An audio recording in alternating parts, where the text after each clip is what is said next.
રોજકા ગામ છે ત્યાં વયો જા પણ સાહેબ આને તો એક દેવ જોઈ હતી ક્યાં બેઠી છે અને ગુજરાતની માલિકાથી પછી હાલ પરંગરાની માથે પોતાના હાથે હાકી મૂક્યો અને સાહેબ વાતને ટૂંકમાં કરું તો કોઈ માતા દુબળી નથી હા એક થી એક અમારી માતા છે બરોબર પણ દીદી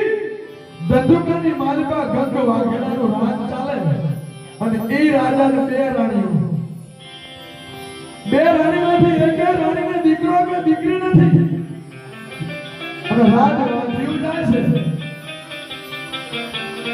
રાજના કોઈ માણસે કીધું કે મહારાજ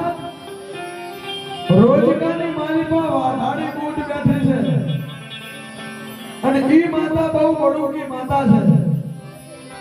એ વાજ્યાને ઘેર પારના બંધાવે છે વાત ટૂંકમાં કરું તો એ બે રાણીઓ ચાર ઘોડાની બગી જોડી અને ધંધુકાની બહાર નીકળી અને રોજગારની માલિકા માતાજી વાઢાડીના દર્શન કરવા માટે નીકળ્યા છે એક બાજુ મલકો વાંધો પોતાના હાથીને લઈ ધંધુકાના રોજગારના સીમાડે આવ્યો અને હાથી પર બેઠો બેઠો ઓલા ચાર ઘોડાની બગીને જોઈ ગયો બગીને જોઈ અને મલકો વાંધો હેઠો ઉતરી પોતાના ખીચાની માલિકાથી અડદના દાણા 3 દાણા કાઢી ફૂંક મારી આંખે અડાડી અને પોતાના હાથીની માથે આમ નાખ્યા ને ત્યાં તો ઝડપ દઈ અને હાથીને જમીનમાં ઉતારી દીધો અને પછી ધીમે ધીમે ધીમે ડગલા માંડ્યા અને બોલા ચાર ઘોડાની બગી લઈને મહારાણી રોજકા દર્શન કરવા જતા હતા ને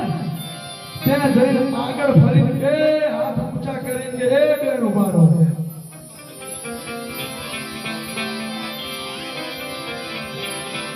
ક્યાં જાઓ છો બેન ક્યાં જાઓ છો રાત હાંકવા વાળો રાજનો સિપાહી લગામને ખેંચી ઘોડા ઉભા રહી ગયા રથની બાજુમાં આવીને એટલું બોલ્યો કે બેન તમને જોતો તો કોઈ મહારાણી લાગો છો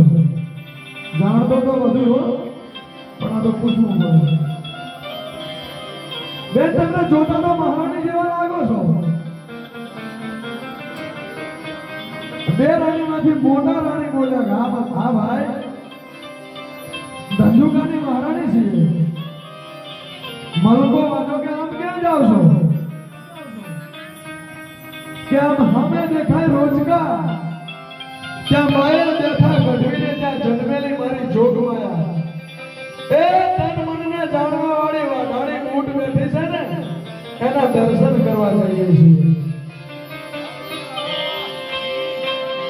પછી મલકો વાંચો ધીમે રહી બોલ્યો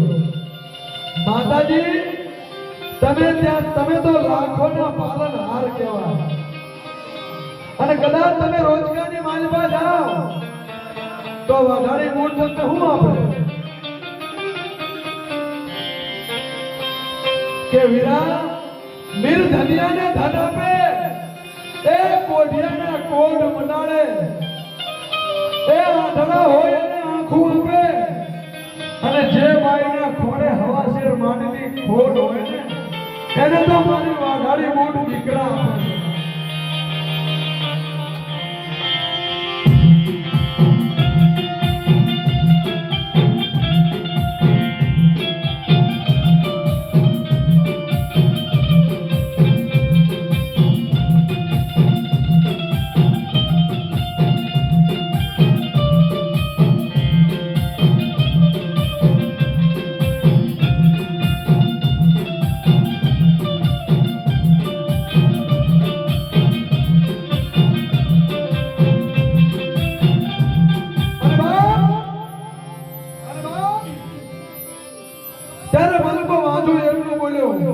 કે માતાજી જો જ્યાં દીકરા આપતી હોય ને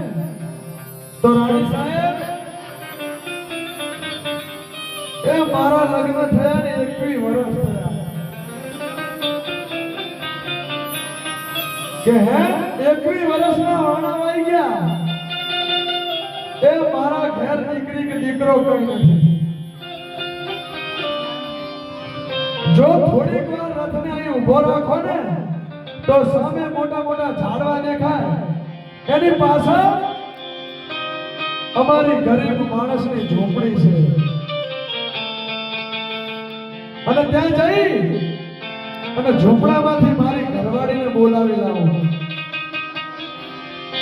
મારી પત્નીને તમારી સાથે લેતા જાઓ અને માતાજી પાસે ખોડો પાથરીને પગે લાગે અને જો માને દયા આવી જાય ને તો માતાજી મને દીકરો કે દીકરી મારા નસીબમાં જે હોય આપશે. પણ રાજની મહારાણી તો દયાનો સાગર, એને એટલું કીધું કે જા વીરા ઉતાવળા ડગલે જઈ તારા ઘરેથી બાઈને લેતો આવ, અમારી હારે લેતા જાય. મલકા વાઘાએ ગડગડતી દોડ મૂકી.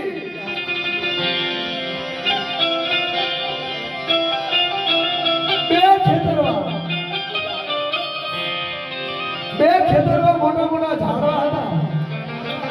એની પાછળ જઈ અને પાછો બંટીના ખિસ્સામાં હાથ નાખ્યો. બંટીના ખિસ્સામાં જે અડદના દાણા હતા એમાંથી 3 દાણા લીધા. 3 દાણા લઈ કપાળે અડાડ્યા, 2 આંખે અડાડ્યા, ફૂંક મારી અને આકાશમાં દાણાનો ઘા કર્યો. જેવા અડદના દાણા આકાશમાં ઉડ્યા અને વહા મલકો વાંચો ઉડ્યો. ઉડતા અડદના દાણા પોતાના મોઢામાં લઈ લીધા અને અડદના દાણા ચાલવા માંડ્યો. અડદના દાણા ચાવી પોતાના પેટમાં ઉતારી ગયો અને આમ જ્યાં ધરતીની માથે ઉતર્યો ને હા 21 વર્ષની બાઈ બની ગયો.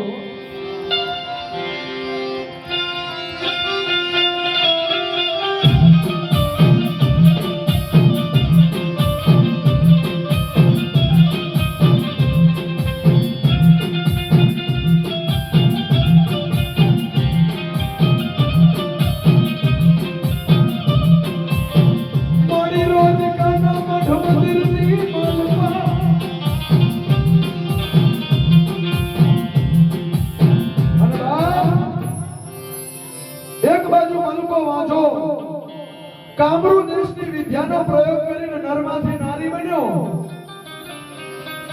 અને એક બાજુ રોજગાના મઠની માલિકા ભલા નામનો ભરવાડ, માતાજીનો પૂજારી, માતાજીનો ભૂવો હાથમાં ધૂપેલીઓ લઈ માતાજીની મૂર્તિ સામે ધૂપ અને આરતી કરે છે. 1 આંટો, 2 આંટા અને ત્રીજો આંટો જ્યાં પૂરો થાય અને ત્યાં તો મૂર્તિની માલિકાથી ખડ દાંત કાઢી અને મારી ભગવતી કૂટ બોલી કે ભલા